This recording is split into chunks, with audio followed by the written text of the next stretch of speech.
Salah satunya, ya, kami menemukan bukti rekaman, ya, suara yang sangat mirip, ya, dengan terpidana Nikita Mirzani. Terhadap itu maka kemudian kami menduga ini akan menjadi persoalan-persoalan kembali, ya. Yang kedua, terhadap kehadiran dari wakil rakyat kita, Rieke Diah Pitaloka.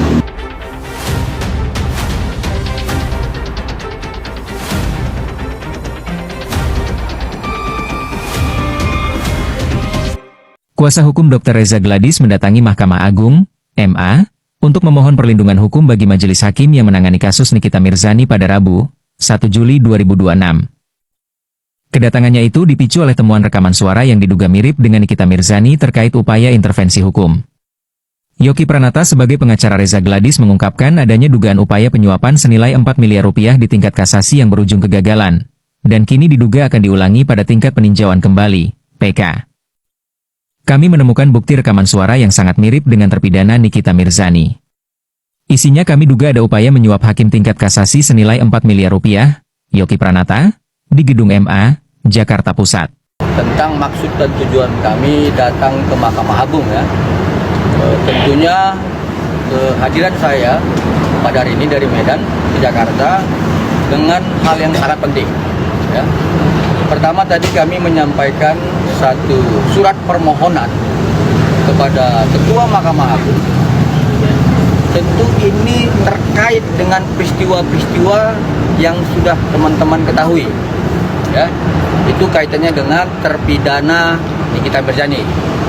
Bahwa hari ini kami memohon perlindungan hukum, ya, yang dikenal dalam bahasa hukum immunity judicial, ya, terhadap majelis hakim tingkat pertama, tingkat banding dan kasasi yang sudah memutus, ya, perkara nomor 362, 255 dan 3144 yang dalam hal ini memutus terpidana Nikita Mirzani bersalah. Dan kenapa kami memohon perlindungan hukum terhadap majelis hakim?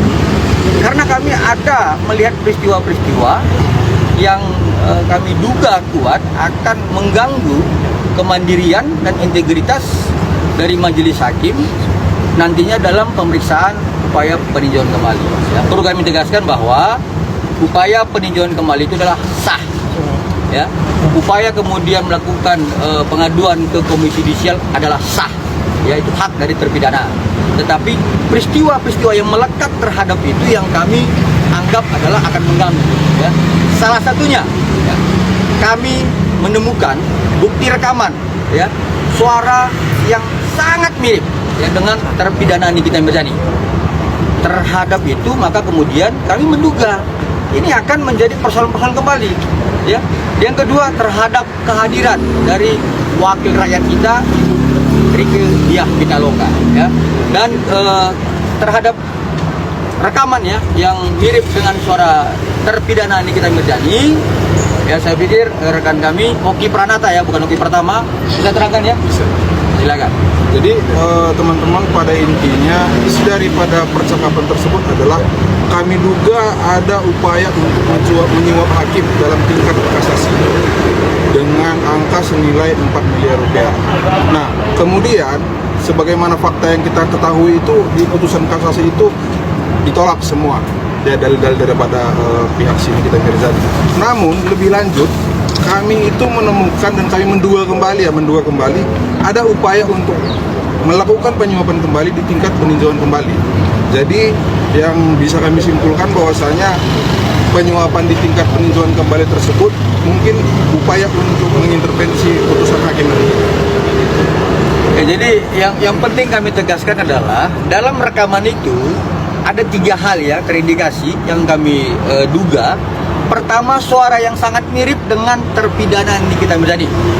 Kedua, ada, ya, nama rekan sejawat kami yang disebutkan oleh suara yang sangat mirip oleh terpidana Nikita Mirzani, yaitu rekan sejawat kami yang mendampingi terpidana ini mulai tingkat pertama, tingkat banding, kasasi, bahkan sekarang di upaya PK.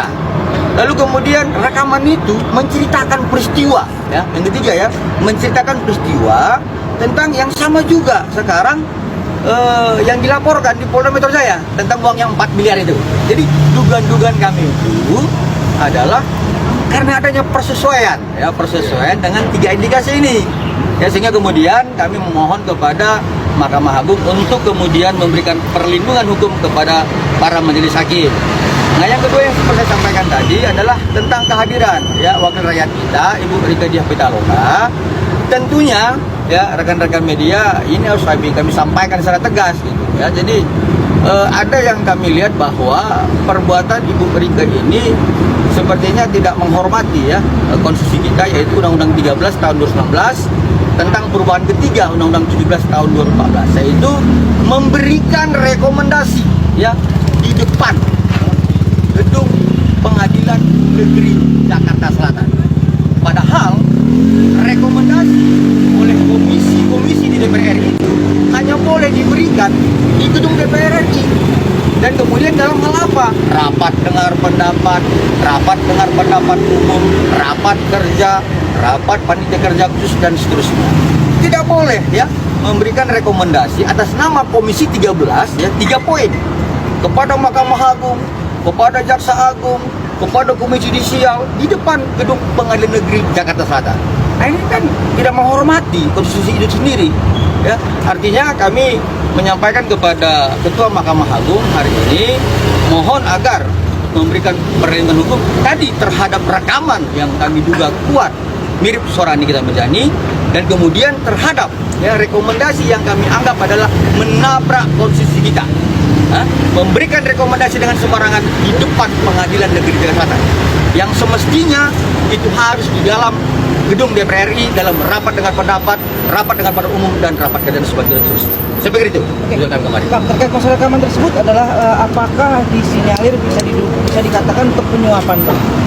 Ya, jadi begini, seperti yang disampaikan rekan kami Oki Pranata, bahwa persesuaian dari 3 yang kami sampaikan tadi, bahwa adanya nama rekan kami disebutkan, kemudian suara yang mirip terpidana Nikita Mirzani, kemudian tentang soal laporan di Polda Metro Jaya, ya tentu kami kan menduga kuat ini setelah gagalnya dari upaya kasasi kemarin, ya yang artinya bahwa Mahkamah Agung telah menjaga integritasnya dengan memutus bersalahnya Nikita Mirzani.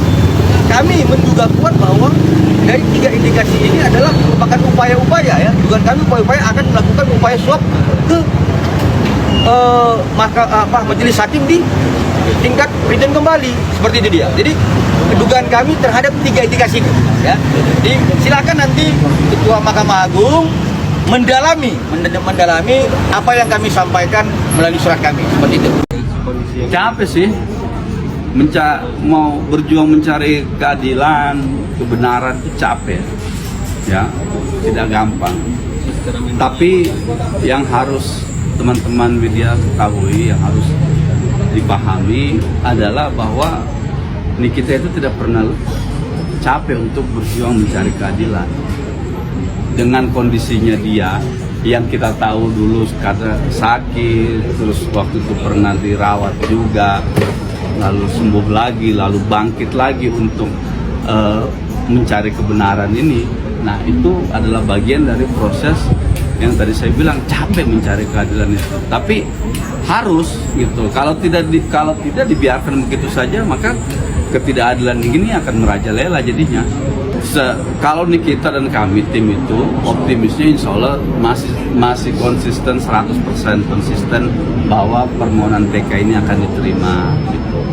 Nanti insya Allah mudah-mudahan dengan PK ini kami berharap ya majelis hakim atau hakim pada Mahkamah Agung yang nanti akan memeriksa PK ini ya dapat melihat secara objektif, komprehensif dan utuh mengenai fakta di dalam persidangan sebelumnya. Karena kan sifatnya adalah PK, jadi boleh menilai fakta, menilai hukum, itulah sifat dari PK itu. Judek fakti bisa dikoreksi, judek juris bisa dikoreksi gitu.